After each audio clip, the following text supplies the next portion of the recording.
Have you ever spent hours cleaning your data, selecting variables, and running a regression only to find an R-squared of 0.10? Your first instinct might be panic. You might think your model is bad or that your research has failed. But in the world of statistics, a low R-squared isn't necessarily a death sentence. Today, we'll explore why this happens and why, in many cases, it's perfectly okay.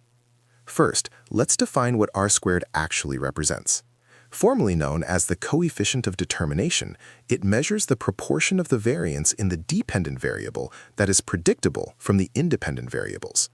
Mathematically, it is 1 minus the ratio of the sum of squares of residuals to the total sum of squares.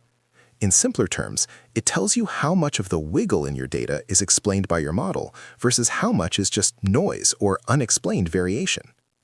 The expected R-squared varies wildly across fields. In the physical sciences or engineering, where laws of nature are precise, you might expect an R-squared of 0.95 or higher. If a bridge expands with heat, the relationship is almost deterministic. However, in the social sciences, psychology, sociology, or economics, human behavior is notoriously unpredictable. An R-squared of 0.2 or 0.3 is often considered quite respectable when trying to predict things like consumer spending or academic success, because humans are influenced by thousands of unmeasured factors. One of the most important lessons in econometrics is that a low R-squared does not mean your independent variables are not significant. You can have a statistically significant p-value, less than 0.05, with a very low R-squared. This means that while your variable definitely has an effect on the outcome, it doesn't explain all the variation. For example, exercise significantly affects weight loss, but it won't explain 100% of it because genetics, metabolism, and diet also play massive roles. Sometimes, a high R-squared is actually a red flag.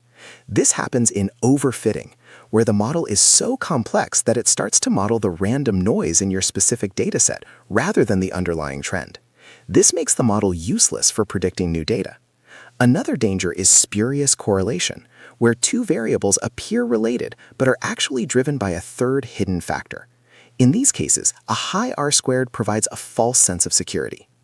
In conclusion, don't obsess over R-squared as the sole metric of success. If your goal is to predict precise values, like the price of a stock tomorrow, a low R-squared is a problem. But if your goal is to understand the relationship between variables or test a theory, a low R-squared is often just a reflection of the inherent complexity of the world.